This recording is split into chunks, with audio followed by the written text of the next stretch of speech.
اسی طرح قرآن عظیم الشان میں ہے کہ سیدنا ابراہیم علیہ السلام کو حکم ہوا کہ آپ اپنے بیٹے کو، اپنی گھر والی کو وادی غیر ذی زرع یعنی مکہ میں چھوڑ آئیں۔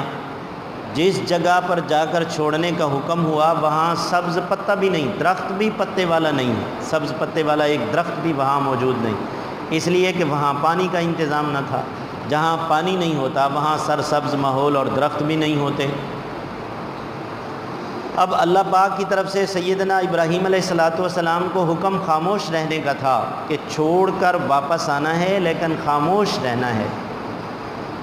علماء نے لکھا ہے کہ 40 دن کا سفر تھا، اونٹنی پر اپنی بیوی کو، اپنے بچے کو بٹھا کر لے گئے۔ سیدنا جبرائیل علیہ السلام رہنمائی فرماتے رہے۔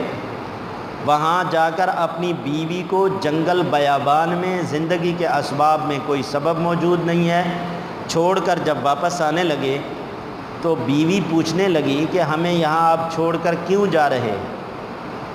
دل میں بات تھی کہ ہم سے کوئی ایسی بات ہو گئی جس کی وجہ سے ناراض ہیں، یا ہمیں کیوں چھوڑ کے جا رہے ہیں؟ ایک دفعہ سوال کیا تو ادھر سے چپ رہنے کا حکم تھا، جواب کوئی نہیں ملا۔ دوسری دفعہ سوال کیا، وہ بھی نبی کی بیوی تھی علیہ السلام، تو سمجھ گئی کہ یہ بطور امتحان کے ہمیں چھوڑا جا رہا ہے۔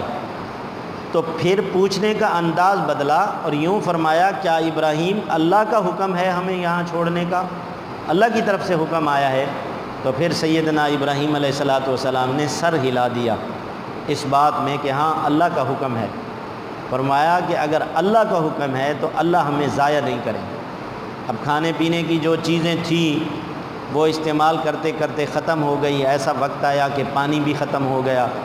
اب بچے کے پاس بھی پانی نہیں، ماں کے پستان میں جو دودھ ہوتا ہے وہ بھی خوراک اور پانی کی وجہ سے ماں کا خون بنتا ہے، خوراک بنتی ہے بچے کے لیے دودھ والی، تو اب پانی نہ ملنے کی وجہ سے اب وہ دودھ بھی خشک ہو گیا۔ اب بچے کا رونا ماں سے برداشت نہ ہوا، پدری محبت، مادری محبت، یہ تو ہر آدمی جانتا ہے کہ باپ کو اولاد سے کتنی محبت ہوتی ہے، سب سے زیادہ ماں کو اولاد سے محبت ہوتی ہے۔ اب ماں کو یہ فکر دامن گیر ہوئی کہ پانی کا انتظام کیا جائے، تو صفا مروہ جو آج کل جہاں پر سعی ہوتی ہے، عمرہ والے بھی سعی کرتے ہیں، حجاج کرام بھی سعی کرتے ہیں، اب وہاں ان پہاڑیوں پر سیدنا حاجرہ سلام اللہ علیہا دوڑنے لگی، پہاڑی پر چڑھتی تھی کہ کہیں سے پانی نظر آئے، پیچھے بیٹے کی فکر دامن گیر ہوتی کہ یہ اکیلا ہے، اسے کوئی جنگل کا جانور نہ لے جائے، تو واپس بیٹے کی طرف آتی، پھر پانی کی طرف یہ 7 چکر لگائے۔ جس فکر پر اللہ نے ان سنگلاخ وادیوں میں جہاں پانی کا نام نشان نہیں تھا، سیدنا اسماعیل علیہ السلام کی ایڑی سے جو انہوں نے زمین پر ماری، ادھر سے جبرائیل علیہ السلام بے تابی کی وجہ سے سیدنا ابراہیم علیہ السلام کے بیٹے سیدنا اسماعیل علیہ السلام پیاس کی شدت میں جو پاؤں بچہ روتے وقت زمین پر مارتا ہے ایسے مار رہے تھے، تو اللہ نے اس پاؤں مارنے کی وجہ سے کہ بے تابی اور سیدنا حاجرہ سلام اللہ علیہ کی فکر کی وجہ سے وہاں سے پانی جاری کر دیا۔ اور بعد میں فرمایا کہ جبرائیل علیہ السلام کو حکم ہوا کہ یہاں پار کر پانی جاری کر دیا جائے، پانی جاری ہو گیا۔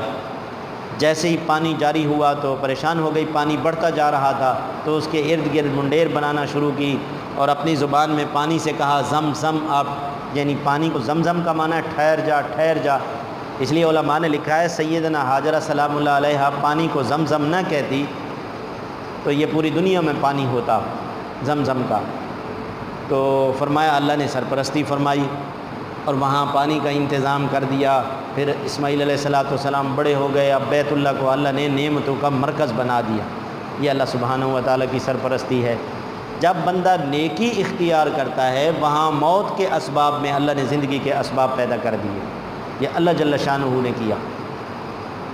اور ہر ایسی جگہ پر جہاں بھی بندہ، یہ تو انبیاء علیہ السلام کی ایک والدہ ہیں اور دوسری بیوی ہیں، ان کے لیے اللہ نے انتظام کیا۔ عام بندہ بھی جب نیک بن جاتا ہے، اپنا تعلق اللہ کی ذات سے جوڑ لیتا ہے، تو اللہ اس کی سرپرستی فرماتے ہیں، اللہ اس کے لیے راستے نکالتے ہیں۔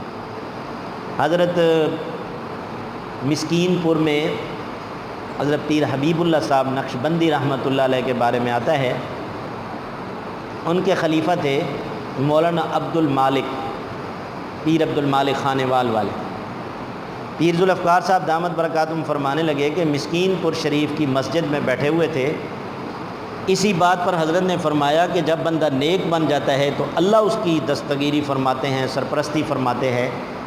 فرمانے لگے کہ شیخ نے مجھے اجازت دے دی کہ جائیں اور اللہ کا ذکر کروائیں۔ گھر آیا، والدین نے شادی کر دی، فاقے پر فاقے، دونوں میاں بیوی فاقوں میں زندگی گزار رہے تھے۔ تو ایک وقت ایسا آیا کہ حضرت کی طرف سے ایک خادم آیا، چھوٹی بوری گندم کی لی ہوئی تھی یعنی گٹوں، اور ایک پرچی بھی ساتھ لی ہوئی تھی۔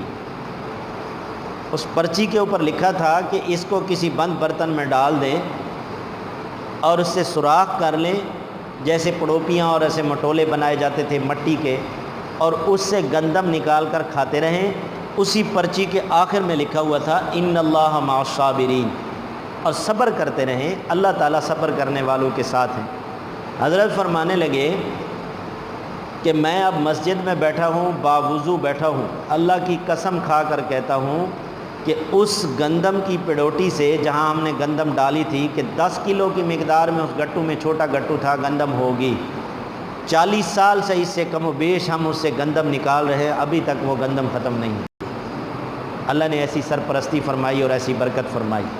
جب بندہ نیکی کے راستے پر چلتا ہے، حضرت کے خادم کے بارے میں واقعہ لکھا حضرت نے، انہی حضرت کے خادم تھے، مکہ مکرمہ مدینہ منورہ میں رہتے تھے سعودی عرب میں۔ فرمانے لگے ایک دن آئے اور کہنے لگے میرے 7-8 بیٹے ہیں یا 9 بیٹے ہیں، بیٹیاں بھی ہیں۔ فرمانے لگے، خادم کہنے لگا یہاں سعودی عربیہ میں جہیز والا مسئلہ نہیں ہے، جیسے لڑکیوں کے لیے والدین پریشان ہوتے ہیں جہیز کے لیے، یہاں سب انتظام لڑکے والے کرتے ہیں۔ فرمایا کہ پریشانی ہے کہ 9 بیٹے ہیں ظاہری طور پر۔ آج مجھے ایک دوست کہنے لگا، اور اس نے مجھے انتہائی زج کیا باتوں باتوں میں، کہنے لگا تم نے 9 کے 9 کو مولوی بنا دیا۔ کہنے لگے دین کی برکت سی، حضرت سے نسبت تھی، 9 کے 9 بیٹے میرے قاری حافظ عالم تھے۔